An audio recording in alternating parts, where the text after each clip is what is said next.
So again, in California, we're seeing a lot of carriers that are starting to pull out of the state for now, and it's getting very hard for people to get insurance or even have affordable insurance. People's rates are skyrocketing, and we're also getting a lot of bad information. There's a lot of wrongful denials, meaning that carriers are denying a claim that should be covered, and I think they're probably doing that because they're non-renewing anyways, or trying to pull out and they're trying to save as much money as they can.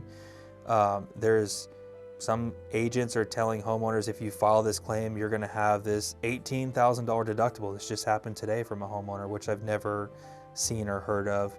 So there's a lot of bad information out there, and if something doesn't seem right, ask other questions.